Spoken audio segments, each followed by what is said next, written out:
En este punto comienza el recorrido por la Casa Museo Fernando González Otra Parte. La reja, puesta en el año de 1959, fue forjada por un sobrino de Fernando González llamado Javier Restrepo. Acá aparece también en hierro forjado la frase que recibe al visitante.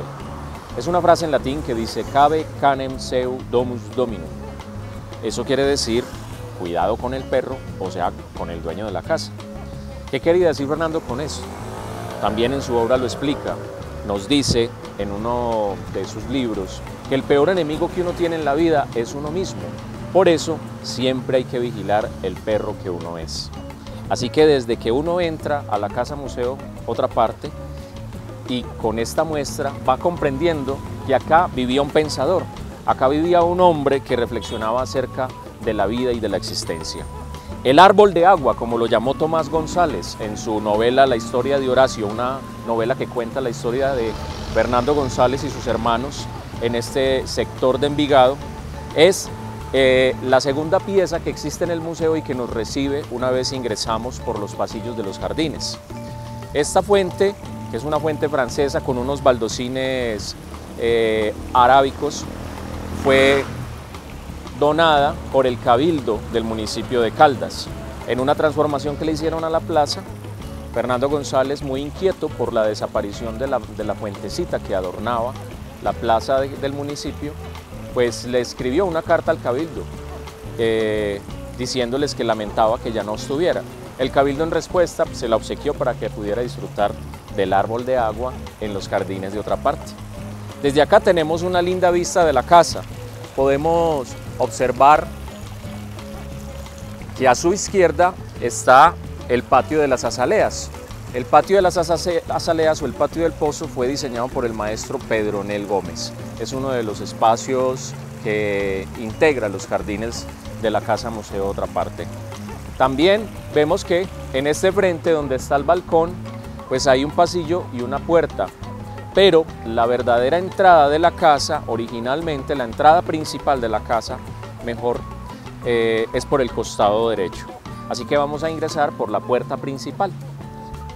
También encontramos en los jardines las bancas originales que aparecen por acá, donde hoy en día todavía los visitantes vienen a leer, a conversar, y que hacen parte de la mueblería original de la casa. En estas bancas se sentaba Fernando González también a leer y a escribir en sus libretas.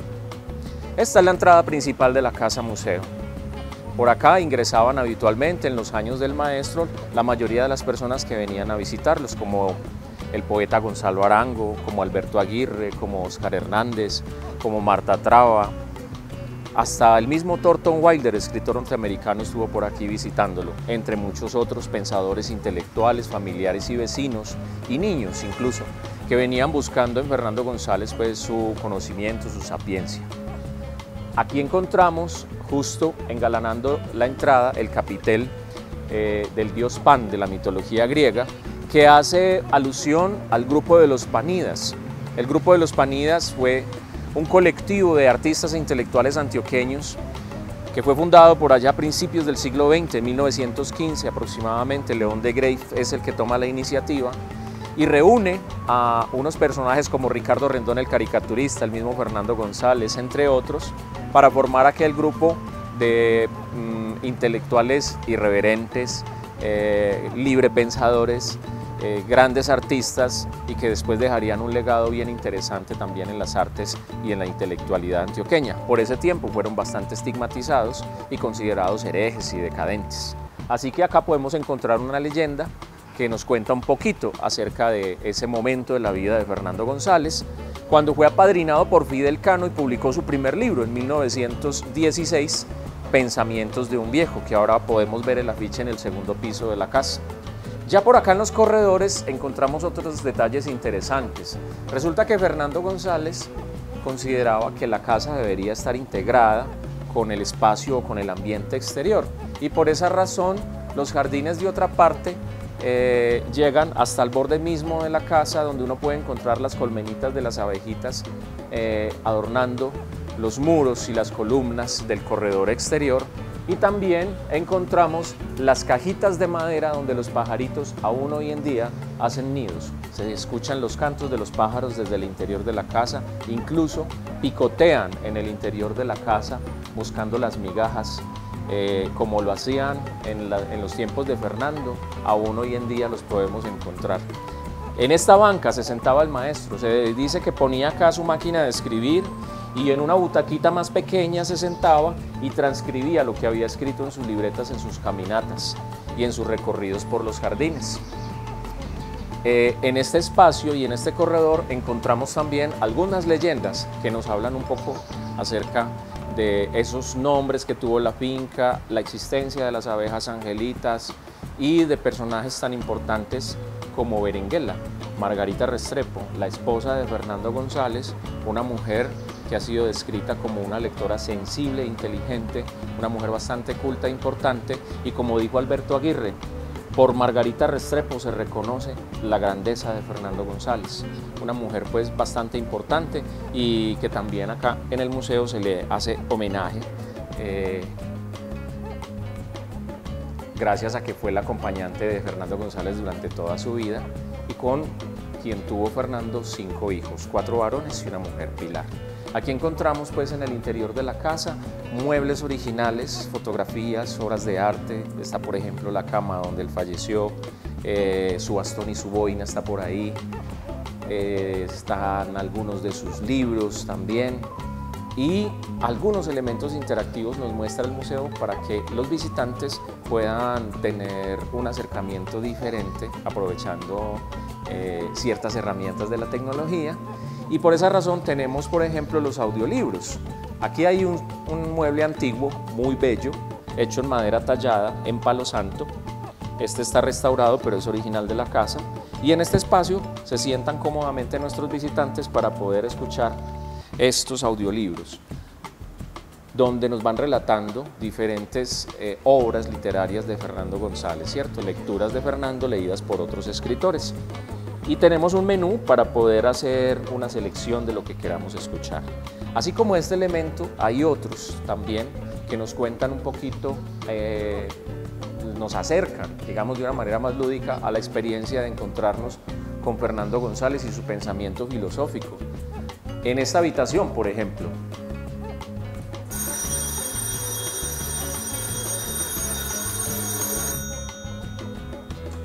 si contestamos el teléfono, escucharemos al viejo hablando al otro lado de la línea. Así que recomendación para que todos los que pasen por aquí y escuchen timbrar este teléfono antiguo, pues que contesten, para que tengan un encuentro con el viejo. En esta habitación hay algunas fotografías antiguas de sus familiares, sus ancestros, su padre Daniel, quien fuera maestro de escuela y a quien dedica su obra, su novela llamada El maestro de escuela, su madre, pastora, una mujer carismática, fuerte, ama de casa. Aquí está su esposa Margarita Restrepo, sus hijos, y encontramos también algunas amistades en algunas otras fotografías. Este baúl, por ejemplo, al parecer lo adquirió a través de su hermano Jorge González Ochoa, quien coleccionaba antigüedades, y se dice que esto perteneció a un galeón español, ¿cierto? Es probable, pues tiene toda la manufactura de este tipo de elementos que utilizaban en los barcos españoles. Por estos días hemos querido también exhibir unas fotografías precisamente para la celebración del Día de los Museos, contando también un poco los procesos que ha vivido la Casa Museo desde que la habitó. El último de los hijos varones que habitó esta casa, que era Fernando González Restrepo, también conocido como Nano, muy querido por sus allegados, por quienes lo llegaron a conocer. Él habitó esta casa y podemos ver algunas fotografías del tiempo en que él la habitó y posteriormente cuando fue comenzando el museo. Las primeras proyecciones de cine, por ejemplo, los primeros visitantes, algunos escritores, y también cómo estaba decorada la casa con mucha jardinería, ¿no? Me parece que le gustaban mucho las maticas a Fernando González Restrepo. Un elemento bien especial que hay en esta habitación que hace parte de la casa de manera posterior, o sea, en el diseño original de la casa, este cuartico que parece una pequeña capilla no estaba diseñado. era un patio como de matica, ¿cierto? Pero resulta que Fernando González recibe un obsequio de un artista caleño, que se llama Leandro Velasco. Este muchacho, que hoy día es un vitralista muy reconocido y cuyos vitrales se exhiben en iglesias de los Estados Unidos, entre ellas Washington y Chicago, por ejemplo, le obsequió a Fernando González un vitral que representaba la impresión que dejó en él el haberlo conocido. Fernando va y visita la ciudad de Cali y da una conferencia sobre su pensamiento filosófico, hablando acerca del método emotivo, de la importancia de poner en cada momento de la vida los 5 sentidos para convertir ese momento en un instante vital. Un instante vital es un momento en el que nosotros ponemos todos los sentidos y cuando está en juego ese instante vital en su conjunto es donde aparece la presencia. Eso lo hace vital. Ese muchacho que escuchó a Fernando González, después de la conferencia se acerca a Fernando, le dice: yo no sabía qué hacer con mi vida, ahora que lo escuché a usted, sé que quiero ser artista. Y un tiempo después viene con un vitral desde la ciudad de Cali, en flota. Se viene y trae este vitral para armarlo acá. Es la primera obra del señor Leandro Velasco y la tenemos en este espacio. Tenemos la fortuna de conservar pues esta importante obra y este bello vitral que representa a los sentidos. Los colores representan los sentidos y las partes oscuras, esos tabúes, esos miedos, esas taras que tenemos muchos colombianos o latinoamericanos para dejar de explorar nuestros sentidos y abrir nuestra mente. Como no había dónde ubicarlo porque el vitral era bastante grande, entonces Fernando decide cambiar el patiecito de matas por una pequeña capilla y aquí está el vitral. Bueno, en el recorrido del primer nivel podemos encontrar pues además el botiquín de medicina homeopática. Fernando González, quien es llamado el mago de otra parte, pues era el mago porque era un mago dueño de su interior, pero también tenía esa aura de brujo porque venían a visitarlo y a buscarlo vecinos y familiares a pedirle medicina. Él estudiaba en sus caminatas, inclusive tenía frasquitos de colecciones de maticas, de hojas, de piedras que guardaba para estudiar y para poder investigar sus usos. Aquí tenemos un bello botiquín que perteneció a Fernando González de medicina homeopática, traído de España durante el tiempo en que fue el cónsul en la ciudad de Bilbao, España, eso fue por los años 50. Y también acompañada pues esta muestra con algunas obras de arte, entre ellas unos diseños de Pepe Mexía y también del maestro Carlos Obregón, muy cercanos amigos de Fernando González y muy importantes también porque participaron en el diseño y la arquitectura de la casa, que hoy día es un bien de interés público y un monumento departamental. Aquí también tenemos algunas fotografías precisamente de cuando se construyó la casa. La casa es construida en el año 1940 y en 1942, 2 añitos después, le hacen una entrevista a Fernando González de la revista Cromos y hacen un registro fotográfico que en este momento estamos exhibiendo, contando un poco pues también como esos momentos de la vida de Fernando González y detalles de la casa.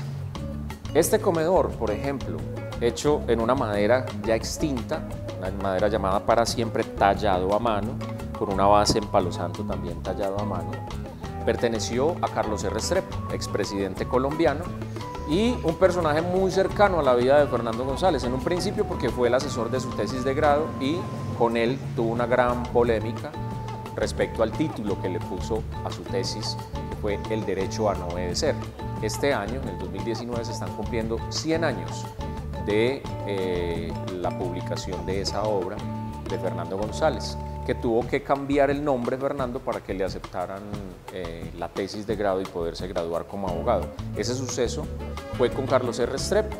Se preguntarán ustedes, pero si le prohibió publicar su tesis, ¿por qué terminó regalándole un comedor? Pues Fernando González, poco tiempo después, conoció a la hija de de Carlos R. Restrepo, Margarita, y se enamoró de ella. Terminó casado con Margarita Restrepo, la hija del expresidente. Y este comedor fue un obsequio de Carlos E. al matrimonio de Fernando y Margarita. Aquí, por ejemplo, vemos que si ustedes abren los cajones pueden encontrar también algunas fotografías antiguas. Y está precisamente aquí Margarita Restrepo con su traje de boda y una foto del matrimonio con Fernando. Y aquí hay otra fotografía antigua donde aparece Carlos Restrepo con sus hijos, con su descendencia. Hay varios cajones en el recorrido de la Casa Museo donde uno puede encontrar estas joyitas de los recuerdos de los álbumes familiares de Fernando González y Margarita. Ediciones Príncipe también tenemos en este exhibidor de las publicaciones, las primeras publicaciones de los libros de Fernando González en el formato que él tanto defendía y que tanto le gustaba. Este formatico que él llamaba pues que el libro debería ser como una libreta, como una pequeña libreta que cupiera en el bolsillo. Y por eso buscaba siempre que el diseño de sus obras fueran de esta manera. Por acá también tenemos un bello retrato de Simón Bolívar, que es un recuerdo pues también que atesoró Fernando González y que hizo parte de todo ese proceso de investigación que él realizó para conocer a Simón Bolívar y escribir una biografía sobre él, una biografía que no terminó, porque lo inicia en el libro Mi Simón Bolívar, donde lo explora y promete un segundo libro, un Mi Simón Bolívar II, donde va a ampliar esos conocimientos sobre el Libertador. Aquí estamos en la habitación de Fernando y Margarita.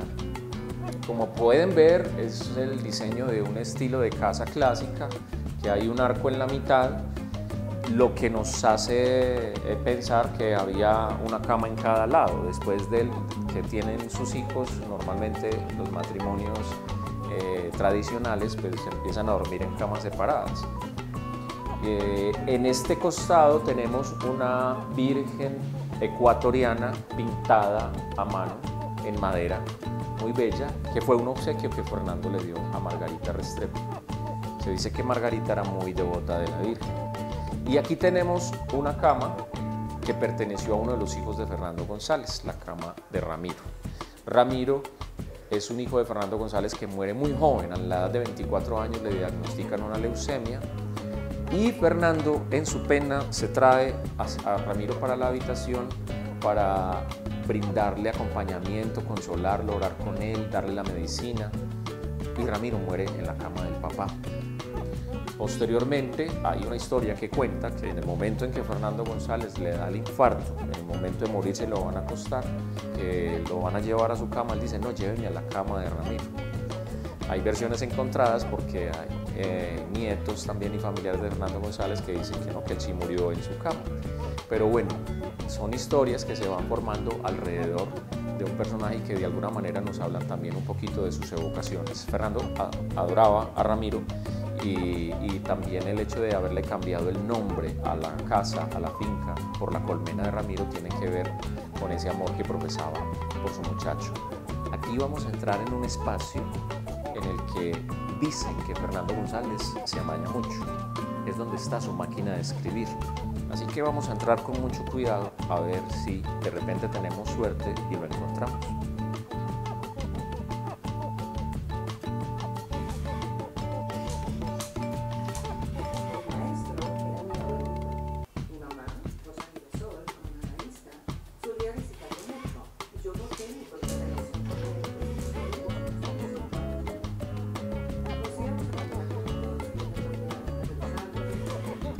Estamos escuchando un audio de Mary Jo Smith, una pequeña niña que venía acá a visitar a Fernando González y lo llamaba su abuelito. Y ella, hija de Rosa Girasol, del grupo de los nadaístas, muy cercana a Gonzalo Arango, y pues visitaba constantemente a Fernando González.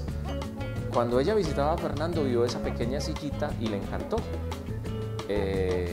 Finalmente, después de la muerte de Fernando González, ella termina tomando esa silla como herencia. Ahí nos está contando la historia de la sillita, que regresó después a ubicarse ahí, frente a la máquina de escribir, donde no sé si se dieron cuenta, parecía que Fernando estuviera escribiendo, aunque no lo viéramos.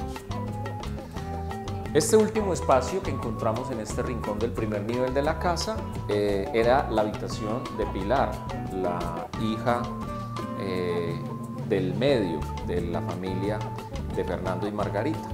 Y aquí tenemos algunos libros, ejemplares, todos ellos clásicos, unas piezas bellas, ediciones antiguas de la biblioteca personal de Fernando González, al igual que otra biblioteca que tenemos por ahí en la habitación principal.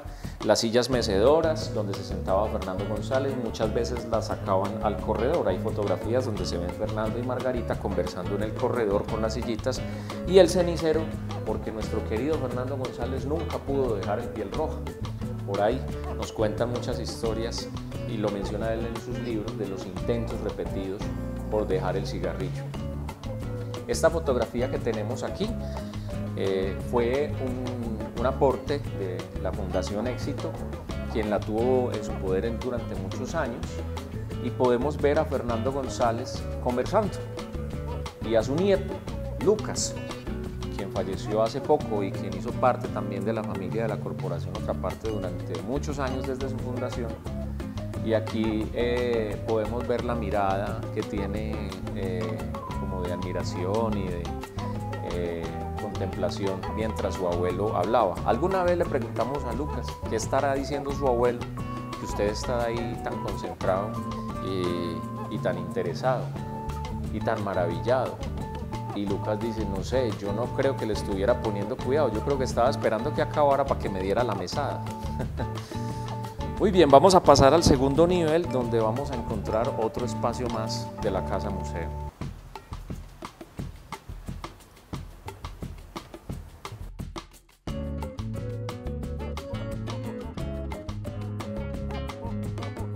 Bueno, por este pequeño pasillo se dice que Fernando González subía en las horas de la tarde.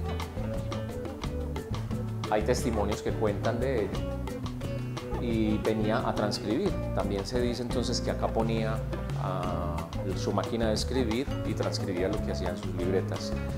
El bastón y la boina del viejo. La boina vasca, que fue un uso que adoptó después de su estadía en España, en el País Vasco, donde fue cónsul y donde descubriría, investigando, sus raíces ancestrales en el País Vasco. Y uno de los bastones que usaba, porque tenía varios, ¿no? Con los que se apoyaba constantemente en sus salidas y caminatas solitarias por todas estas vegas, quebradas, linderos, orillas de los caminos de Envigado y de la Loma de las Palmas. Por acá también tenemos la escultura de la Grácil Julia, donada por una cercana amiga también de Otra Parte, y quien admirara mucho a Fernando González, la Tota, la famosa Tota, nos obsequió esta escultura donde está representada la jovencita Julia, la Grácil Julia que menciona Fernando González en El viaje a pie, un personaje lleno de sensualidad y de esa belleza lozana de la juventud que Fernando tanto resalta en su obra para reafirmar su pensamiento filosófico de los instantes vitales y de que Dios habita en las sensaciones. Por ejemplo, en el beso de la mujer amada habita Dios, ¿cierto? O en la belleza de las muchachas. Él decía, Dios es la muchacha de las muchachas. También decía, yo iba hacia Dios, pero las muchachas no me dejaron. Por aquí tenemos una edición príncipe de el libro Pensamientos de un viejo, que en el año 2016 cumplió 100 años de haber sido publicado, y un afiche original también haciendo promoción. El mismo señor Fidel Cano fue el que prologó el libro y que apadrinó la publicación de este primer libro u obra literaria de Fernando González, donde empieza a exponer un poco todo su pensamiento filosófico. Aquí tenemos una excelente vista de los jardines. Podemos ver varios de los árboles que sembró Fernando González, como el exterior, el algarrobo que está afuera, los 2 cedros rojos, también sembrados por Fernando González y que ya tienen varios hijos, o sea, otros árboles nacidos acá también en este terreno, que son descendientes de esos árboles sembrados por el maestro Fernando González. al igual que otros que ha sembrado también, incluso con su hijo Simón. Tenemos aquí en el jardín un árbol que sembró con él. Y el patio de las azaleas lo podemos disfrutar también desde acá, desde el balcón. El patio de las azaleas, que fue diseñado por el maestro Pedro Onel Gómez, al parecer, según lo que nos cuentan, Pedro Onel quería hacer del patio una especie de tapete, como un tapete persa, y por eso tiene estos diseños geométricos, y en ellos están puestas pues las diferentes sembradíos de flores. Había muchas azaleas y un gran curazao en años pasados, y también está el pozo, que en este momento solamente presta un servicio estético, ornamental, pero en años pasados, cuando Fernando habitó la casa, pues ahí estaba el aljibe y de ahí sacaban el agua. Además, con esa agua subterránea alimentaban el pequeño lago de peces que tenía Fernando González, y también los regadíos de las huertas. Hasta aquí podemos contar un poco acerca del recorrido por la casa de Fernando González. Se nos escapan muchos detalles y muchas historias que espero contarles cuando vengan y sembremos la curiosidad en ustedes para aprender un poquito más acerca de este hombre tan maravilloso y de la familia y los seres que lo acompañaron en su vida y que estuvieron cerca de él, como Margarita Restrepo, como el poeta Gonzalo Arango y tantos otros que han transmitido también después de su muerte la importancia de su mensaje y su legado, de su pensamiento filosófico. Así que todos muy invitados para que vengan a conocer la casa de Fernando González, otra parte. Estamos todos los días dispuestos a servirles en esta casa museo, que es un patrimonio nuestro, un patrimonio que nos enorgullece y que hace parte también de lo que él quería enseñarnos cuando dice que van a decir que no dejamos huella en la bendita tierra que habitamos. Pues es muy bueno venir a reconocer estos espacios que hacen parte de nuestra memoria cultural, precisamente para dejar la huella. Él decía que venga toda la niñez, toda la juventud y todo lo que es por venir a la oposición, porque nos han engañado y van a decir que no dejamos huella en la bendita tierra que habitamos. Entonces, para conocer esa bendita tierra hay que pasar por acá, por otra parte.